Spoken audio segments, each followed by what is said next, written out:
Bon matin, tout le monde. Bienvenue à l'Église de l'Espoir. C'est toute une joie pour moi de pouvoir porter la parole ce matin. Pour la première fois, non pas comme un pasteur invité, mais comme un des pasteurs de l'Église ici, à l'Église de l'Espoir. Fait que mon cœur est emballé. Je suis content d'être là pour ça. Merci pour votre confiance et merci pour vos prières aussi pour le projet, pour l'implantation de l'Église d'Oxa. Dieu fait des belles choses au milieu de notre groupe en ce moment. On a plusieurs personnes qui sont en train de passer à travers un cours de fondement de la foi. Plusieurs personnes qui nous ont manifesté un désir de joindre l'implantation aussi. On sent dans la communauté, on a commencé à être formés pour l'évangélisation. On est à la tablée populaire de Brossard à chaque semaine, où est-ce qu'on peut connecter avec des non-croyants, où est-ce qu'on peut apporter la lumière, l'Évangile, là où est-ce que peut-être il n'est pas souvent entendu. Et je vous demanderai de continuer à prier. Prier pour qu'il y ait des conversions. Prier pour qu'il y ait des gens dans la ville directement de Brossard qui viennent à connaître notre Sauveur et que Dieu rajoute à son Église les personnes qui sauvent. Parce que le monde dans lequel on est en ce moment en a tellement besoin. En ce moment, avec la pandémie, puis à travers toutes les choses qui se passent, il y a comme un voile sombre qui est mis sur les yeux de tellement de gens pour jeter leur regard sur le monde à travers un voile qui est tellement sombre, de penser qu'il n'y a rien de bon qui nous attend dans le futur. C'est comme si tout à coup on commence à penser que ça y est, et on a beau faire des efforts, on a beau se donner à 100%, mais il n'y a rien de bon qui va ressortir de tout ça. En vrai, ça fait longtemps qu'il y a des gens qui pensent comme ça. C'est pas nouveau. Peut-être qu'on le voit encore plus aujourd'hui. Mais d'avoir cette vision cynique sur le monde, où est-ce qu'on regarde le monde avec un regard comme si chaque bonne nouvelle ou chaque bonne chose qui arrive dans notre vie était attachée avec un gros élastique à un gros boulet de canon. Puis qu'à chaque fois qu'il y a quelque chose de bon qui arrive, on s'attend à recevoir le boulet tout de suite après d'en face. Comme si, à travers toutes les choses qui se passent en ce moment, on évalue le monde avec ce regard cynique-là. Si on pense à OK, on a trouvé un vaccin, mais le virus va muter. OK, peut-être que ça va mieux maintenant à mon travail, mais je vais avoir des problèmes à la maison dans pas long. OK, je passe des temps exceptionnels avec mon épouse et notre relation est en train de grandir, mais je m'éloigne d'un de mes enfants. Il y a des belles choses qui se passent dans ma vie et on s'attend tout le temps à ce que le boulet nous revienne dans le visage. Et attention aussi, je ne m'adresse pas juste à des non-croyants. Je parle des chrétiens. Je suis le premier à avoir un regard trop souvent cynique sur le monde. Trop souvent à m'attendre au coup de bâton de baseball d'un dent après que quelque chose de bon soit arrivé dans ma vie. Et la raison est simple. Paul David Tripp va dire que la raison, c'est parce qu'en quelque part, on fait de l'amnésie spirituelle. On oublie à quel point on est gardé, protégé, à quel point on est assuré en Christ d'un futur qui n'est pas noir et sombre et négatif, mais pour la vie éternelle avec Dieu, là où est-ce qu'il n'y a plus jamais de souffrance, là où est-ce qu'il n'y a plus jamais de péché, plus jamais de guerre et toutes ces choses qui nous affectent tellement. Fait que je m'adresse autant aux chrétiens qu'aux non-chrétiens. Ce matin, on regarde au texte dans Jean 10, on continue la série, on regarde au verset 22 à 42 de Jean 10, et on va voir ensemble à quel point Jésus vient nous rappeler ou nous refocuser les yeux à la bonne place, nous ramener cette assurance-là dans notre cœur que ce n'est pas obligé d'aller mal, que ce n'est pas obligé d'avoir une fin tragique à l'histoire, mais qu'il peut y avoir une fin qui est absolument merveilleuse. Si nous, les croyants, on lutte avec le fait que peut-être il n'y a rien de vraiment bon qui arrive, si une fois de temps en temps nos yeux dérogent, puis qu'on fait de l'amnésie spirituelle, puis qu'on oublie qu'à la fin, il y a quelque chose de bon, qui surpasse tout le mal qu'on a pu vivre sur la terre, imaginez à quel point ceux qui ne connaissent pas Christ vivent ça. Ceux qui sont sans espoir. Mon cœur était brisé il y a à peu près 2 semaines quand j'ai entendu dire que dans ma ville natale à Drummondville, il y a 3 jeunes de 10 ans et 11 ans, 2 de 10 ans et 1 de 11 ans, qui se sont entendus ensemble pour commettre un pacte pour s'enlever la vie. 10 ans et 11 ans. La détresse qui peut habiter le cœur humain face à l'avenir. Et ici, dans le texte, on va voir l'assurance qui nous est promise. Cette assurance-là de la vie éternelle en Christ. Donc, si vous retenez une chose aujourd'hui, voici l'idée principale du texte de ce matin, du message d'aujourd'hui, qui est la foi en Jésus nous place en sécurité entre les mains de celui qui est plus grand que tous pour nous assurer la vie éternelle sans possibilité de périr. La foi en Jésus nous place en sécurité entre les mains de celui qui est plus grand que tous pour nous assurer la vie éternelle sans possibilité de périr. Que Dieu puisse venir faire cet impact-là dans notre cœur ce matin, nous assurer de cette promesse qu'on a en Christ pour la vie éternelle. Laissez-moi prier, puis ensuite on va écouter la lecture du texte. Éternel, je m'appuie sur cette vérité que tu n'es pas limité par l'espace et le temps. Je m'appuie sur cette vérité que tu es tout-puissant, que tu es présent partout, tout le temps, pleinement. Et que ce matin, ce n'est pas parce que moi je suis ici à Longueuil et que les autres sont dans leur foyer chez eux que tu n'es pas autant avec eux que tu l'es avec nous ici. Et Père, je te prie, envoie ton esprit. Agis dans le cœur de plusieurs ce matin. Tu vois les personnes qui sont tellement découragées, qui ont de la difficulté à voir le prochain pas qui va être fait, qui ont de la misère à voir peut-être qu'est-ce qui peut arriver de bon encore devant nous, mais qui pensent que tout ce qui reste, c'est juste une série de catastrophes qui vont arriver une après l'autre. Seigneur, je te prie de venir encourager ceux qui ont perdu le focus peut-être sur cette espérance éternelle, solide, vivante, cette ancre de notre âme qu'on a en Christ. Mais d'aussi venir peut-être donner cet espoir, infuser l'espoir dans le cœur de ceux qui ne le connaissent pas du tout et qui nous écoutent en ce moment. On veut entendre ta voix ce matin. Glorifie-toi à travers ce temps, alors qu'on ouvre ta parole et qu'on t'écoute nous parler. On te demande ces choses dans le nom de Jésus. Amen.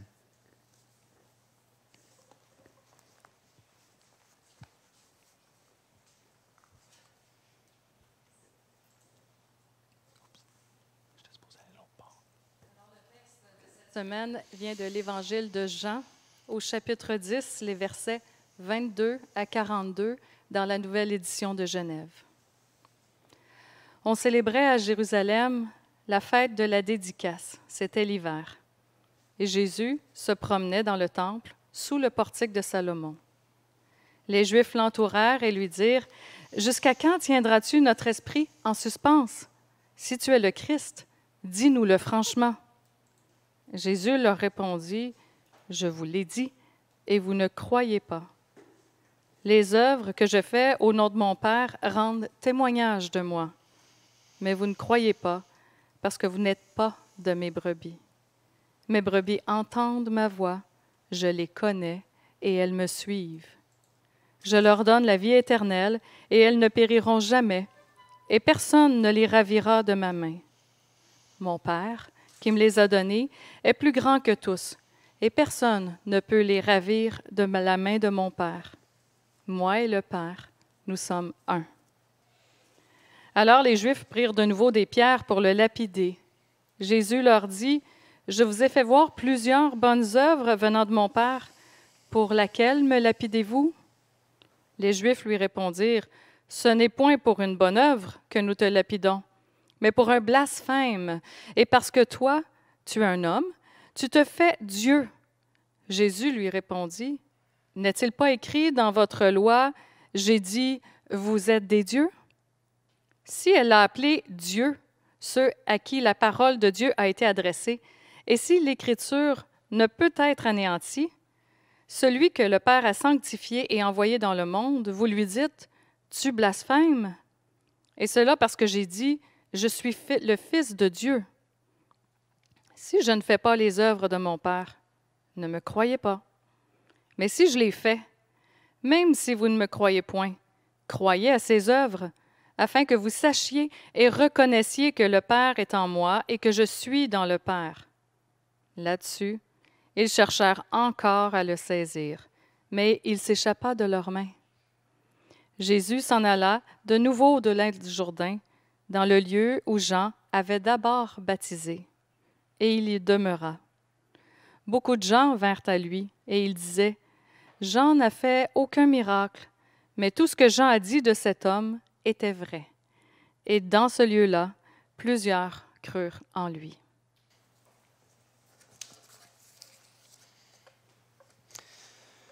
Merci Esther. Donc Jean 10, les versets 22 à 42.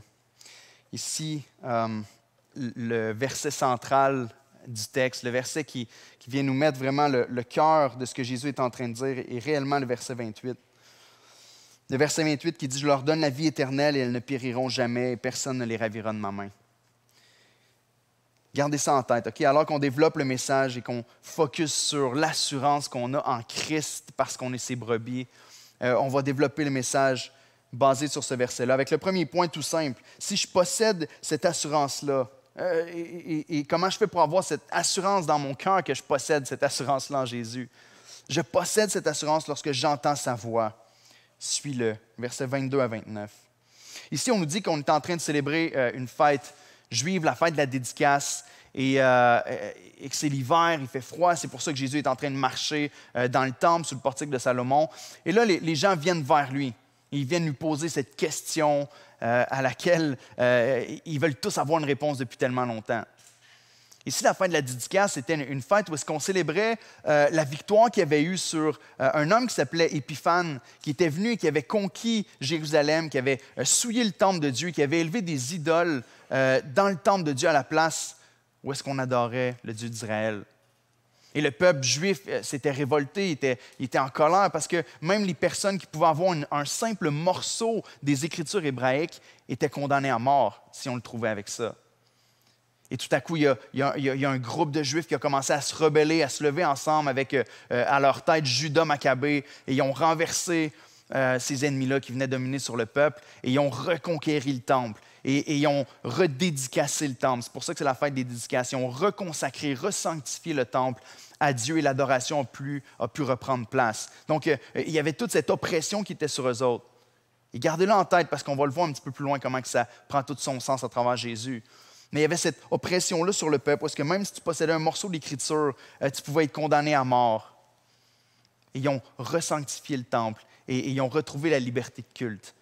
Et ici, ils arrivent devant Jésus, ils suivent dans le temple alors que Jésus marche à l'abri du froid, probablement avec des disciples qui sont là autour de lui. Les rabbins à l'époque avaient l'habitude d'enseigner en se promenant comme ça dans le temple. Et les Juifs viennent vers lui et posent cette question-là. Jésus, on en a assez de tes histoires, puis de tes images, puis de tes paraboles. Dis-nous-le franchement.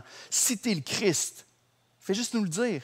Arrête de tourner autour du pot. On a assez d'entendre parler des images de pain vivant, puis de vignes, puis de branches, puis de bergers, puis de brebis. Dis-nous-le. Est-ce que tu es le Christ, oui ou non? Et Jésus va leur faire une réponse, mais vraiment pas comme eux s'y attendaient. Jésus va leur dire, franchement, mais il va garder son image de berger de brebis, puis il va aller beaucoup plus loin que ce qu'eux avaient en tête quand ils pensaient à ce qui était le Messie. On commence à pointer, premièrement en répondant, il commence à leur pointer vers un problème qui est vraiment très profond ici. Au verset 25, il leur répond, « OK, vous voulez le savoir? » Jésus répond, il dit, « Je vous l'ai dit. Non seulement je vous l'ai dit, mais je vous l'ai montré. Je vous l'ai dit et vous ne me croyez pas. Et je vous l'ai montré, les œuvres que je fais au nom de mon Père rendent témoignage de moi. Mais vous ne croyez pas. » Et Jésus va dire, la raison est simple. Vous ne me croyez pas parce que vous n'êtes pas mes brebis. Voici le fait, la vérité. Vous ne croyez pas. Et voici la raison pour laquelle vous ne croyez pas. Parce que vous n'êtes pas mes brebis. Jésus est en train de dire, tout de suite après, mes brebis entendent ma voix. Elles me connaissent et elles me suivent. Il y a deux catégories ici. Jésus dit, j'ai beau vous le dire, je pourrais l'écrire sur un billboard que je suis le Messie, je pourrais vous le mettre en noir sur blanc, vous le montrer, je vous le montre par mes œuvres, je vous le dis avec ma bouche, mais vous ne me croyez pas. Puis il y a vous qui ne me croyez pas parce que vous n'êtes pas mes brebis, et il y a mes brebis qui me croient. Et mes brebis entendent ma voix et elles me suivent. Au milieu de toute la confusion, au milieu de l'incrédulité, au milieu de l'opposition, puis des gens qui ne veulent absolument pas croire que Jésus est le Messie, les brebis de Jésus entendent sa voix. Et une des premières choses qu'on peut remarquer dans un texte comme ça, c'est l'assurance qu'on a pour nous, en tant qu'enfants de Dieu, d'aller porter le message aux perdus. Tu as une assurance ici de dire qu'à travers ta bouche, lorsque tu proclames la parole de Dieu, lorsque tu proclames l'Évangile, la voix du Maître est entendue. Il y a beau avoir de l'opposition, il y a beau avoir des gens qui refusent et qui repoussent et qui rejettent le Christ, mais la voix du Maître va toujours faire son chemin jusqu'à l'oreille de sa brebis. Elle va entendre sa voix et elle va le suivre. Ça devrait nous donner cette assurance-là de savoir que le message de Dieu est tellement efficace, devrait nous donner une assurance d'aller puis d'apporter cette bonne nouvelle-là. Des fois, on va dire, mais ceux qui croient à cet appel efficace-là, au fait que quand Dieu appelle, les brebis répondent absolument, ça fait en sorte qu'on ne va pas évangéliser ou qu'on ne va pas sortir. Au contraire, ça te donne une assurance que si tu sors avec la parole de Dieu, la parole va agir. Et les enfants de Dieu, les brebis de Dieu vont venir à lui. C'est l'efficacité de l'évangélisation qui est assurée à travers cette promesse-là de Jésus. Sauf qu'ici, la vérité concernant Jésus ne trouve pas racine dans le cœur des Juifs. Il s'y oppose. Puis si on suit bien l'évangile de Jean, on se rend compte que les Juifs, en réalité, quand ils s'approchent de lui pour poser cette question-là, ils ne veulent pas vraiment avoir la vraie réponse. Ils s'approchent de lui, puis ils viennent lui demander si c'est lui qui est le Messie. Mais ils ne veulent pas vraiment entendre la réponse que Jésus a donnée. Ils veulent juste trouver une réponse pour pouvoir le condamner une fois de plus. On le voit parce que juste un tout petit peu avant, dans le chapitre 9, le verset 22, il nous est dit clairement que les Juifs avaient convenu. Vous savez, cette histoire-là où est-ce que l'homme qui était un aveugle-né a retrouvé la vue. Et là, les autorités religieuses se sont entendues ensemble pour dire que ce gars-là disait n'importe quoi, que Jésus était un pécheur. Et ils ont convenu ensemble. Les parents de cet homme-là viennent pour témoigner en disant « Oui, mon fils était aveugle quand il est né », mais ils ne disent pas que c'est Jésus parce qu'ils ont peur. Parce qu'il nous est dit que les autorités religieuses avaient déjà décidé que si quelqu'un mettait sa foi en Jésus, que si quelqu'un croyait que Jésus était le Messie, il allait être exclu de la synagogue. C'est fort. Leur position est déjà prise. Ils viennent, ils posent une question à Jésus, et peu importe la réponse qui va sortir de la bouche de Jésus, leur plan est déjà fait, on va le condamner. On n'écoutera pas ce qu'il a à dire. Si on va juste un petit peu plus loin, le verset 28 du chapitre 11, on voit que les Juifs avaient peur que les Romains viennent les envahir et détruire leur ville et leur nation, au verset 28. Si nous le laissons faire, tous croiront en lui, et les Romains viendront détruire notre ville et notre nation. Il avait peur que si les gens commencent à croire que Jésus est le Messie, le roi d'Israël, que César n'allait pas être content, puis qu'il allait venir détruire leur ville. Fait qu'ils se disent, on est mieux de s'assurer que les gens ne croient pas que ce gars-là est vraiment qui dit qui est. Parce que sinon, ils vont venir détruire notre ville. Leur pensée est déjà faite. Et je suis sûr que vous avez dans votre entourage des conversations comme celle-là des fois. Tu sais, des gens qui vous ont déjà mis dans une case, des gens qui ont déjà leur idée à propos de vous. Peu importe ce qui sort de votre bouche, peu importe l'explication, comment on parle, ils vous ont déjà casé. Vous êtes déjà un méchant, vous êtes déjà une personne qui est opposée. Ils sont déjà contre vous, ils préparent déjà leur argument pour vous obstiner avant même d'avoir entendu ce qui sort de votre bouche. Jésus le sait. Et Jésus, il sait que ce genre de personnes-là, ils ne veulent rien entendre. Et il se tourne puis il s'adresse à ses brebis. Il nous dit, « Mes brebis entendent ma voix. Je les connais et elles me suivent. » Et vous vous reconnaissez ce matin.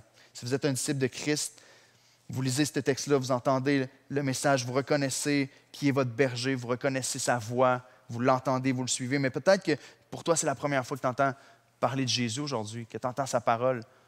Et il y a cette conception-là, d'un fois, on se dit, OK, mais ça veut dire que si ceux qui ne croient pas, c'est parce qu'ils ne sont pas ses brebis. Moi, je ne crois pas en ce moment. Ça veut dire que je ne suis pas sa brebis? Je t'inviterai à réfléchir d'une autre manière ou à écouter ceci. On ne reconnaît pas une brebis par le temps qu'elle a passé à ne pas entendre le berger, mais à la réponse qu'elle donne quand elle l'entend, la voix de son berger.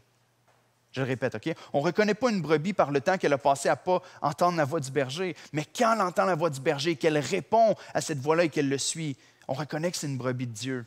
On reconnaît que c'est une brebis de Christ. Donc, ne regarde pas au reste de ta vie jusqu'à présent en disant « Mais moi, je n'ai pas cru encore en Jésus, je n'ai pas mis ma foi en lui, fait que je suis peut-être déjà catégorisé comme pas brebis, puis je ne peux pas être sauvé. » Mets ta foi en lui aujourd'hui. Si tu entends sa voix aujourd'hui, endurcis pas ton cœur, suis-le. Parce que la promesse qui nous est donnée au verset 28, c'est la vie. Si tu mets ta foi en lui, si tu crois en Jésus, tu as la vie éternelle, la vie dans l'abondance de la grâce de Dieu. La vie, l'amour de Dieu qui se déverse sur nous en Jésus, sans fin. Il parle d'une vie éternelle, là où le péché n'existe plus, là où la douleur n'existe plus, là où la peur de l'avenir n'existe plus, là où la pression des pères n'existe plus, là où il n'y a plus cette anxiété et ce stress de se dire « Mais qu'est-ce qui va arriver demain? » Parce que ton avenir est assuré en Christ. Il nous dit non seulement qu'en Jésus, on a la vie éternelle, mais regardez au verset 28 avec moi. Il dit que non seulement on a la vie, mais qu'en lui, c'est impossible de périr. Il nous dit, personne ne peut ravir les brebis de ma main. Jésus n'est pas en train de faire un offre du genre, viens, embarque dans le bateau de Christ et espère que tu ne vas pas tomber en bas du bateau pendant que tu es dedans. Espère qu'il ne va pas arriver quelque chose qui va faire en sorte que tu vas dériver et que tu vas pouvoir t'échapper de sa main. Jésus dit, si tu es dans la main du berger, il n'y a absolument rien qui peut te ravir de ma main. C'est une assurance qui est certaine. Cette possibilité-là n'est pas là dans la promesse que Jésus nous fait. Il nous dit, si on est une brebis, si on met notre foi en lui, si on entend sa voix et qu'on le suit, on est ici. C'est comme si, ici, au verset 28, il dit, « Personne ne peut les ravir de ma main. » Au verset 29 et 30, il rajoute, « Mon Père qui me les a donnés est plus grand que tous. Et personne ne peut les ravir de la main de mon Père. » Et là, il fait une déclaration au verset 30 qui va choquer tout le monde. Il va dire, « Moi et le Père, nous sommes un. » Ici, c'est très clair par la réaction des Juifs de l'époque que Jésus est en train de se faire un avec Dieu. C'est comme s'il traçait une ligne dans le sable où est-ce qu'il dit, d'un côté, il y a l'humanité, puis de l'autre côté, il y a la divinité. Puis moi, je suis de ce côté-là. Il dit, si vous croyez en moi, si vous êtes mes brebis, vous êtes ici. C'est comme s'il y avait la main de Jésus qui nous tenait ici et la main du Père qui était là. Si vous êtes dans ma main, vous êtes dans la main du Père. Et il n'y a rien qui peut vous ravir de ma main. Nous sommes un. Et la promesse est que tu vas être dans sa main, que tu vas être gardé jusque dans cette vie éternelle avec Dieu. Est-ce que tu réalises l'assurance que tu as en tant qu'enfant de Dieu? Il est clair pour tous ceux qui l'écoutent que Jésus est en train de dire que si tu es dans sa main, tu es dans la main de Dieu. Il en donne beaucoup plus pour leur argent aux gens qui viennent poser des questions. Es-tu le Messie? Jésus vient démontrer par ses paroles, non, je suis beaucoup plus que ça. Je ne suis pas juste le Messie, je suis le Messie, mais je suis beaucoup plus que ça. Je suis Dieu. Si on se retrouve dans la main de Christ, on est gardé, protégé, peu importe les menaces. Et tellement de fois, on peut avoir ces doutes-là ou ces réflexions où est-ce qu'on se dit, mais s'il arrivait telle et telle chose, est-ce que ce serait possible de m'enlever de la main de Dieu? Avec toutes les choses qu'on voit se passer dans le monde, des lois qui peuvent peut-être être votées en ce moment, des afflictions qui peuvent arriver aux chrétiens, des chrétiens qui sont martyrisés à des endroits dans le monde. Et on regarde à ces choses-là et on se dit, mais si jamais ces choses-là arrivent dans ma vie, est-ce que je vais être capable de tenir ferme ou est-ce que je vais juste tomber loin de la main de Dieu? Est-ce que je vais juste quitter la foi ou abandonner la foi si on menace ma vie? S'il arrive des problèmes, si je perds mon travail, si je suis dans l'affliction à cause de la maladie, si je souffre, si je suis abandonné de tous, s'il y a une pression tellement forte dans notre culture et notre société contre la foi chrétienne, est-ce que je vais être capable de tenir? La réponse, c'est qu'en toi-même, tu ne seras pas capable de tenir, mais tu n'es pas en toi-même, tu es en Christ. Et si on a la foi en Jésus, on est gardé dans sa main. Et oui, Christ va te garder dans ces moments les plus pires-là. Les croyants qui ont passé à travers toutes sortes de martyrs à travers l'histoire de l'Église n'ont pas été capables de résister par leur propre force parce qu'ils étaient extraordinaires, mais parce qu'ils étaient gardés dans la main de Dieu. Quelle assurance, quelle promesse, quelle force pour passer à travers toutes les épreuves qu'on peut avoir dans notre vie. De se dire, je ne sais pas comment ça va se passer, mais je peux vivre à fond et je peux vivre selon ce que Dieu m'appelle à vivre. Parce que mon assurance n'est pas dans ces choses-là sur la terre. Mon assurance n'est pas dans mon assurance financière.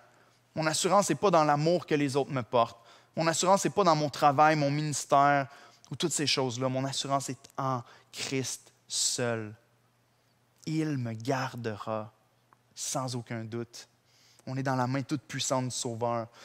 As-tu besoin de te rappeler de cette sécurité-là pour toi aujourd'hui, qui est son enfant? As-tu besoin de connaître cette assurance-là qui t'ancre les deux pieds vraiment solides dans la vie à travers laquelle on passe en ce moment? Si tu veux connaître cette assurance-là, entends la voix du berger un matin qui t'appelle et viens à lui. Il y a un chant qu'on chante à l'église qui est tellement bon, qui a été écrit par les Getty et qui dit « Il me gardera ». Vous allez voir les paroles à l'écran ici. Et je vous le mets à l'écran. Okay? Si vous êtes chez vous, vous pouvez faire l'exercice de juste répéter entre chaque phrase le petit « Il me gardera ». Okay? Avec moi. Mais réalisez que ces paroles-là sont vraiment basées sur la parole de Dieu. Ce chant-là a été écrit en regardant la parole de Dieu, puis en s'appuyant sur cette promesse-là qu'on est entre les mains du bon berger. Quand je crains d'abandonner, Christ me gardera. Quand Satan vient me tenter, il me gardera. Sur ce chemin sans son aide, je ne tiendrai pas. Mon amour est souvent tiède, mais il me gardera. Les rachetés font sa joie. Christ me gardera. Nous sommes précieux pour le roi. Il me gardera. Mon âme est en sûreté. Sa promesse, il tiendra. Quel grand prix il a payé. Il me gardera. Et le dernier couplet dit, il a souffert pour ma vie. Christ me gardera. Écoute, Christ a payé à notre place. Dieu le Père a offert ce qu'il y a de plus cher, le trésor des cieux, le Fils bien-aimé du Père a donné sa vie pour nous sauver. Si le Père a donné son Fils, penses-tu qu'il va t'échapper? Il a donné son Fils pour te sauver. Si tu es en lui, il te gardera. Sa justice est accomplie, il me gardera. Avec lui ressuscité, Il me gardera. Oui, enfin je le verrai quand il reviendra. Et là, toute l'Église éclate en chant, en adoration, en louange, avec le refrain qui dit « Il me gardera, car mon Sauveur m'aime tant, il me gardera. » Est-ce que tu crois ça ce matin? Peu importe ce que tu vis, peu importe les difficultés, peu importe les menaces, peu importe le futur, est-ce que tu crois qu'à travers toutes ces choses, Christ te gardera? Mais c'est juste le premier point. Il reste encore beaucoup de versets. Deuxièmement, je possède cette assurance lorsque je crois ses œuvres. Reconnais-le. Jésus est en train de dire que lui et le Père sont un, que si tu es dans sa main, tu es dans la main de Dieu. Les Juifs ne sont pas contents, ils ramassent des roches pour essayer de commencer à lapider Jésus. Et Jésus va essayer de les retenir un peu en les faisant réfléchir sur leur accusation. Et il dit ici, il l'a dit au verset 25, mais il répète que ses œuvres rendent témoignage de son identité. Alors ici, pendant qu'ils prennent des pierres et qu'ils essaient de le lapider, Jésus remet en question leur accusation en disant, mais vous m'avez vu, vous avez vu toutes les œuvres que je fais et la plupart des miracles, vous avez vu toutes les œuvres que je fais. Pour laquelle de ces œuvres-là me lapidez-vous? Est-ce que vous voulez me mettre à mort parce que j'ai guéri un malade? Est-ce que vous voulez me mettre à mort parce que j'ai multiplié des pains ou parce que j'ai marché sur l'eau, parce que j'ai changé l'eau en vin pour qu'un mariage ne soit pas gâché? Pour laquelle de ces œuvres-là est-ce que vous me condamnez? Jésus essaie de leur faire prendre un pas de recul. Et là, ils tiennent leur roche, ils ne lapident pas ici, ils écoutent encore un petit peu. Jésus leur dit, mais pour laquelle de ces œuvres me lapidez-vous? Parce que ces œuvres-là rendent témoignage de mon identité. Et ici, il y a toute une ironie qu'on voit dans le texte, dans les versets 30 à 39, toute une ironie. Parce qu'ici, l'accusation qu'on porte envers Jésus, c'est de dire, mais ce n'est pas pour tes œuvres, Jésus, qu'on te condamne. Regardez avec moi au verset 33. Il dit, ce n'est pas pour tes œuvres qu'on te condamne ou qu'on te lapide, mais c'est pour un blasphème. Parce que toi, écoutez ceci, parce que toi qui es un homme, tu te fais Dieu. Voyez-vous l'ironie? Il l'accuse ici parce qu'il dit, mais Jésus qui est un homme, il a grandi à Nazareth, on connaît sa famille, ses frères et tout ça. Lui qui est un simple homme, il se fait l'égal de Dieu. Toi qui es un simple homme, tu te fais Dieu. L'ironie, c'est que, en quelque part, ils ont raison que Jésus est en train de dire que lui et Dieu sont un, qu'il est Dieu. C'est très clair. Eux autres, ils ne se questionnent pas, ils comprennent clairement ce que Jésus est en train de dire. Mais l'ironie, c'est que ce n'est pas un homme, un simple homme qui essaie de se faire l'égal de Dieu. C'est Dieu qui s'est fait homme, qui est devant eux à ce moment-là. Et Jésus va essayer de leur faire comprendre leur raisonnement, même dans leur propre loi. Lorsque dans le psaume 82, c'est dit, il fait référence à ça quand il parle que, mais dans la loi, c'est écrit que vous êtes des dieux. C'est écrit, vous êtes des dieux. Il ne parle pas aux hommes ici dans le psaume 82, vous pouvez aller le lire, mais il y a un endroit où est-ce que ça dit, et vous mourrez tous comme des hommes. Donc, clairement, il s'adresse à des êtres qui sont supérieurs aux hommes, mais inférieurs à Dieu, et qui reçoivent quand même le nom de Dieu avec un X, avec un petit D. Et ici, Jésus dit, s'ils ont appelé ceux qui ont reçu la parole Dieu, à combien plus forte raison la parole fait chair, Dieu fait homme, mérite ce titre. Et eux, ils essaient de venir condamner, ce qui est encore plus ironique dans toute l'histoire. Jean, ici, quand on lit l'évangile de Jean, on se rend compte qu'il écrit à peu près en l'an 90, et 20 ans plus tôt, en l'an 70, le temple à Jérusalem avait été détruit. Et un des points centraux, une des choses qui revient constamment dans l'évangile de Jean, c'est que Jean essaie de rassurer le cœur de ses lecteurs que ce n'est pas la fin du monde si le temple a été détruit, parce qu'il y a un autre temple beaucoup plus grand. Jésus est le temple de Dieu. Jésus est la parole fait chair. Jésus est le point de rencontre entre Dieu et les hommes. Maintenant, on n'a plus besoin de se rendre dans un temple pour adorer Dieu. On vient à Christ. Ce qui est ironique, c'est que l'épisode d'Épiphane est en train de se reproduire ici. Oui, il y a quelques centaines d'années, Épiphane est venu puis il a souillé le temple, il a mis un idole, il a dit que tous ceux qui étaient pour avoir une portion des Écritures allaient mourir, puis l'autorisation, le droit de se rencontrer pour adorer Dieu était détruit. Et ici, tu as le véritable temple qui se tient devant eux. La parole de Dieu fait chair. Et eux qui veulent détruire le vrai lieu d'adoration, le vrai lieu de rencontre entre Dieu et les hommes. C'est ironique, encore une fois. Jésus est en train de dire, mais ici au verset 35, quand il parle au verset 36 plutôt, quand il dit « Celui que le Père a sanctifié et envoyé dans le monde, vous lui dites, tu blasphèmes. Et c'est là parce que j'ai dit, je suis le Fils de Dieu. » Vous célébrez en ce moment la fête où le temple a été sanctifié pour recommencer à adorer Dieu. Et Jésus est là en disant, « Hey, moi j'ai été sanctifié par le Père et envoyé ici. » Autrement dit, cette fête-là, encore une fois, est à propos de moi. C'est moi le vrai lieu de rencontre entre Dieu et les hommes et vous voulez me lapider. Vous êtes en train de faire ce que Épiphane a fait à votre temple. Vous ne comprenez pas qui est devant vous en ce moment. Mais l'histoire ne se termine pas là. Jésus va dire, oui, mes œuvres rendent témoignage de moi, mes œuvres témoignent de qui je suis. Et on peut se demander, mais quelles œuvres?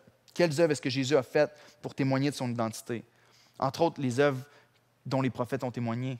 Et pour passer rapidement, juste vous donner Ésaïe 42, où est-ce que le prophète annonce que quand le Messie va venir, il va avoir les aveugles qui vont avoir les yeux qui vont être ouverts, il va libérer les captifs, il va être la lumière des nations. Lisez l'Évangile de Jean, voyez à quel point Jésus parle de lui-même comme étant la lumière des hommes. Jean parle de Jésus comme étant la lumière. Il vient juste de guérir un aveugle-né, le chapitre précédent.